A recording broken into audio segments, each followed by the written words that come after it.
In this episode, we'll learn how to create a new purchase order using Edgetrack. Before we can create a new purchase order, we will need to have a supplier already created. There is a separate tutorial video explaining how to create a supplier. We will also need to link our products to the supplier.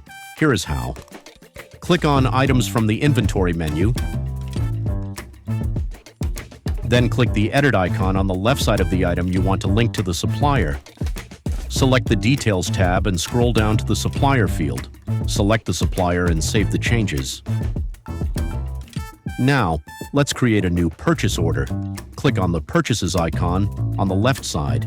You can click the plus icon to quickly add a new purchase order, but in this case, we're going to click on Purchase Orders. If this is your first purchase order, you'll also see a New Purchase Order button in the center of the screen, or you can click the New Purchase Order button at the top right. The first thing you need to do is select the supplier. Click on the Browse All button and select the supplier. Or you can simply type the name to narrow down the search results. Next, type in a reference number for the order, if you have one. Then select the status of the order. For this tutorial, we are going to leave it as draft. Now select the warehouse where the order will be delivered. If you need the order delivered to a different address, then you can uncheck the option that reads, "Will this order go to a specific warehouse?" For this tutorial, I will leave the warehouse option checked. Next, select the order date. By default, it assigns today's date. Select the expected arrival date for the order. You can also add additional notes if needed. The last step is to add all the items that need to be purchased. You can search by product name, SKU, or barcode, or simply click on the Browse All button to see all items linked to that supplier.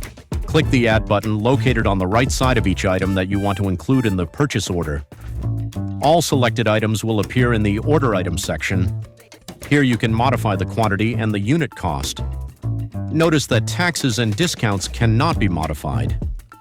If you need to add a custom item, click on the Add Custom Line button, then enter the description of the item, the quantity, and the unit cost.